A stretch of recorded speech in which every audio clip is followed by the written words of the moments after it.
Hello everyone, नमस्कार। आप सभी का एक बार फिर से स्वागत है आपके अपने चैनल पिनेकल जीएस बिहार में। फ्रेंड्स, आज का जो टॉपिक है हमारा बहुत ही महत्वपूर्ण रहने वाला है, जहाँ पे बहुत ढेर सारे क्वेश्चन बनते हैं। तो आज का टॉपिक हमारा जान लीजिए आप लोग क्या है। आज का टॉपिक है हमारा बिहार की नदियों के बारे में, जिसमें हम चर्चा करेंगे कि गंगा रिवर इसमें सबसे मुख्य भूमिका निभाती है। यानी गंगा रिवर को आप देखोगे तो 445 किलोमीटर का यहाँ पे इसका डिस्टेंस है। और अगर भारत में, पूरे भारत में बात करेंगे तो 2525 किलोमीटर इसका टोटल डिस्टेंस है ना। तो फ्रेंड्स, अगर हम बात करें तो इसमें कौन कौन सी रिवर आकर के, गंगा जो मेन रिवर है, इस रिवर में कौन कौन सी रिवर आकर के मिलती हैं, कहाँ से निकलती है, और साथ साथ में कहाँ पे जाकर के गंगा से मिलती है। यहाँ से बहुत ढेर सारे क्वेश्चन बनते हैं, चाहे वो बीपीएससी हो, चाहे आपका बीपीएससी एडीओ हो, या आपका बिहार एसआई हो, बिहार पुलिस, किसी भी एग्जाम में पूछा जाता है। तो आज का टॉपिक बहुत ही महत्वपूर्ण है। हम लोग बिना किसी डिस्कशन के चलिए स्टार्ट करते हैं। तो जैसा कि आप लोग बिहार का मैप देख पा रहे होंगे, यहाँ से एक मेन रिवर निकल के आती है जिसका नाम क्या है। ये जो मेन रिवर है इसका नाम है गंगा। ठीक है, इसका नाम क्या है, गंगा रिवर। ओके। अब इस गंगा रिवर में कौन कौन सी रिवर आकर के मिल रही है, इसको हम देखेंगे। तो सबसे पहले जो मेन रिवर निकल करके आती है, यहाँ पे मिलती है इनसे, है ना। ये रिवर कौन सी है, तो ये आपकी आ जाती है घाघरा। अब घाघरा, घाघरा रिवर, यानी अगर हम घाघरा की बात करें तो घाघरा रिवर कहाँ पे आकर के जो है गंगा से मिलती है। तो ये मिलती है कहाँ पे, छपरा में। ठीक है, छपरा में ये गंगा से मिल जाती है। और बात करें किस ग्लेशियर से निकलती है, तो ये मापचा चुंगो ग्लेशियर से निकलती है। मापचा चुंगो ग्लेशियर से निकलती है। मापचा चुंगो ग्लेशियर से निकलती है घाघरा रिवर, जो कि बिहार की सबसे, कौन सी रिवर है, वेस्टर्न रिवर है। ठीक है, घाघरा हो गई। अब इसके बाद में एक रिवर है जिसका नाम क्या है फ्रेंड्स, इसका नाम है गंडक। ठीक है, इसका नाम क्या है, गंडक। ओके, इसका नाम क्या है, गंडक। ये कहाँ से निकलती है, तो ये निकलती है अन्नपूर्णा श्रेणी से। अन्नपूर्णा श्रेणी से निकलती है। ठीक है, और कहाँ पे ये, कहाँ पे आकर के गंगा से मिलती है, तो ये मिलती है हाजीपुर में। ठीक है, कहाँ पे मिलती है, हाजीपुर में गंगा से मिलती है। इसके बाद में हम बात करें फ्रेंड्स, तो एक रिवर और है जो कि बहुत खास रिवर है, जिसका नाम क्या है, तो इसका हम नाम, आप लोग बताएंगे, नहीं बताएंगे, कोई बात नहीं, हमें बताते हैं। तो इसका नाम है बूढ़ी गंडक। ठीक है, कलर दूसरा ले लेते हैं।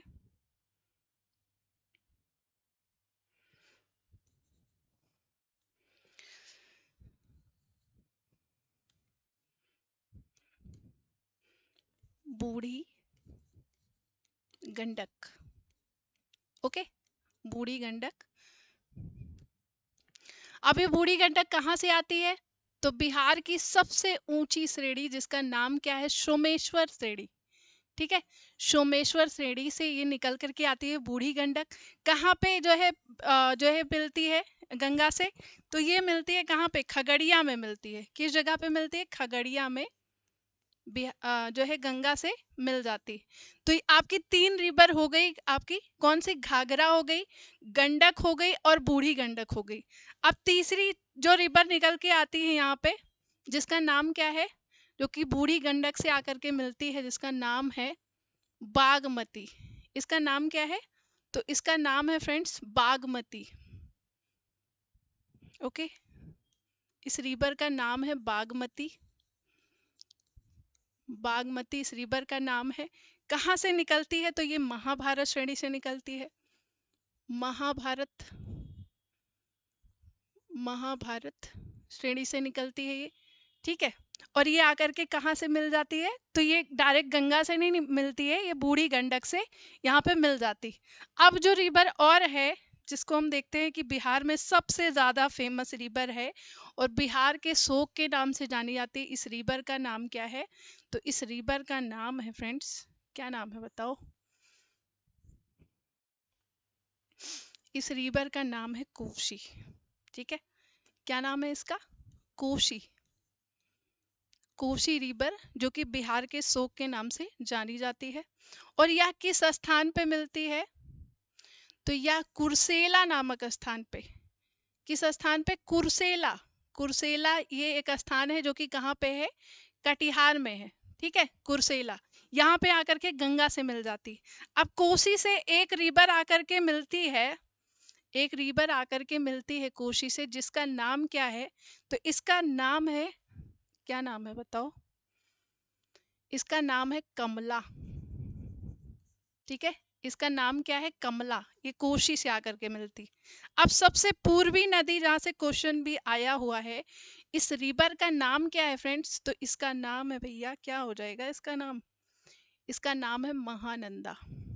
ओके, इसका नाम क्या है? महानंदा।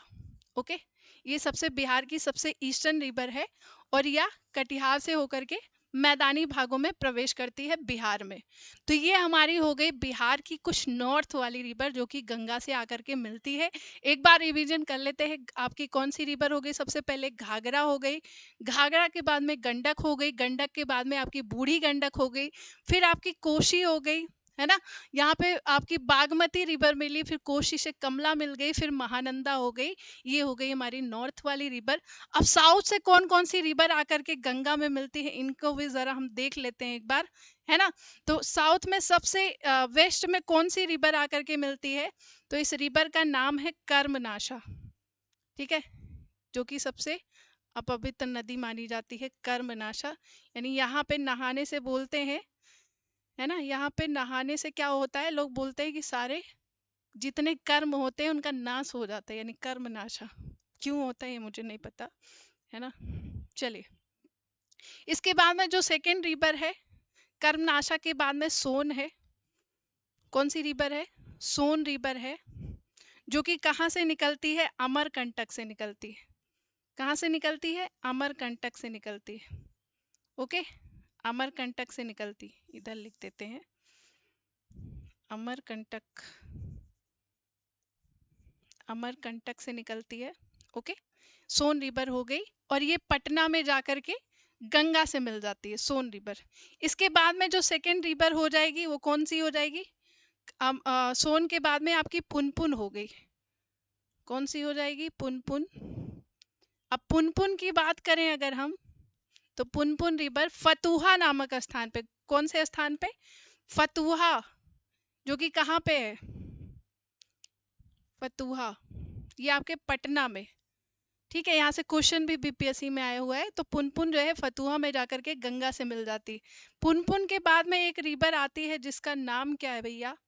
तो इसका नाम हो जाएगा फल्गु। ठीक है, इस रिवर का नाम क्या है? फल्गु। फल्गु, आई होप आप सभी लोग समझ पा रहे होंगे, है ना। तो फल्गु रिवर है, ये बिहार में जाकर के कई नहरों में विभक्त हो जाती है, और आप सभी को फल्गु का कनेक्शन पता ही होगा, है ना, महात्मा बुद्ध जी से जुड़ा हुआ है। क्यों जी? तो फल्गु हो गया। इसके बाद में आपकी कौन सी रिवर हो जाएगी? एक रिवर है जिसका नाम क्या है? इसका नाम है सकरी। सकरी। ओके, ऐसी कुछ कुछ रिवर हैं जो बिहार में जाकर के बहती हैं, छोटी मोटी रिवर्स, जिनका नाम है सकरी। के बाद में क्यूल हो गया, और क्यूल के बाद में हो जाएगी कौन सी river? Ajay, Ajay river. Okay, Ajay river हो गई। तो ये हो गई हमारी कुछ बिहार की रिवर्स, जिनको हम लोगों ने देखा बहुत ही आसान भाषा में। आई होप आप सभी लोगों को क्लियर हो गया होगा फ्रेंड्स। तो मैंने आपको बताया कि बिहार में जो रिवर है, जो सबसे मोस्ट इम्पोर्टेंट रिवर है, वो है गंगा रिवर। और गंगा रिवर की अगर हम बात करें फ्रेंड्स, तो ये बिहार को दो पार्ट्स में डिवाइड करती है। बिहार को दो पार्ट्स में कैसे डिवाइड करती है? कि बीच में है आपकी गंगा रिवर, इसने दो पार्ट्स में डिवाइड किया। उत्तर का भाग यानी बिहार का उत्तरी गंगा का मैदान हो गया, और दूसरा हो गया दक्षिणी गंगा का मैदान। तो कुछ नदियां उत्तर से आकर के मिलती हैं जो कहाँ से आ रही हैं? हिमालय से आ रही हैं, ग्लेशियर से निकल कर के आ रही हैं और इनके पास ढेर सारा जल होता है, जिसके कारण आप देखोगे कि वर्षा ऋतु के समय में यहाँ पे बाढ़ आती है, बहुत जो है जान माल की नुकसान होता है, यहाँ पे बहुत ढेर सारा नुकसान होता है। आप देखोगे कि पूरा का पूरा गांव तक बह जाता है ना। कोसी जैसी रिवर्स है जो कि बिहार की सबसे शोक नदी और विश्व में सबसे ज्यादा मार्ग परिवर्तन के लिए जानी जाती है ना।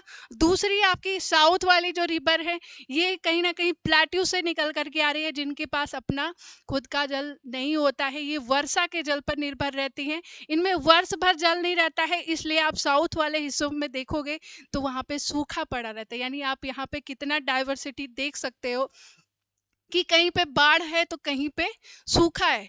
तो अब जो ये नॉर्थ वाली रिवर है, यहाँ पे आप देखोगे कि एग्रीकल्चर के लिए काफ़ी अच्छी, यानी यहाँ पे सॉइल जलोढ़ मैदान आप देखोगे इधर पाया जाएगा। क्यों? क्योंकि यहाँ पे ढेर सारी रिवर्स है। एग्रीकल्चर आप देख सकते हो कि यहाँ पे ये जो कटिहार वाला रीजन है, वेस्ट बंगाल से बाउंड्री शेयर करता है। यहाँ पे चावल वगैरह या जूट का उत्पादन हो गया तो कटिहार में आप देखोगे इधर, है ना, पुड़िया साइड में इधर होता है। तो यहाँ पे पानी का भरपूर मात्रा में रहता है, जिस कारण क्या होगी, फसल अच्छी होगी। साउथ में हमारे पास बहुत ज़्यादा जल नहीं है, तो इस वजह से जो परियोजनाएं चलाई जाती है, यानी जो नदी परियोजनाएं चलाई जाएंगी, वो कहाँ पे चलाई जा रही है?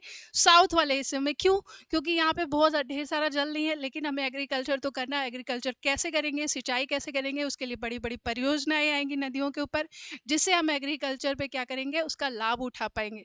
तो आई होप आप सभी लोगों को ये कॉन्सेप्ट इतनी कम मिनटों में आप लोगों के समझ में आ गया होगा। अगर नहीं समझ में आया तो एक बार क्लास को दोबारा देख लेंगे। और फ्रेंड्स, अगर आप लोगों को अच्छा लगा है तो एक बार सेशन को लाइक शेयर करना नहीं भूलेंगे, और कमेंट्स में ये ज़रूर बताया करिए कि आपको नेक्स्ट टॉपिक किस टॉपिक पे चाहिए, है ना क्लास। ओके, तो थैंक यू वेरी मच। नमस्कार, जय हिंद।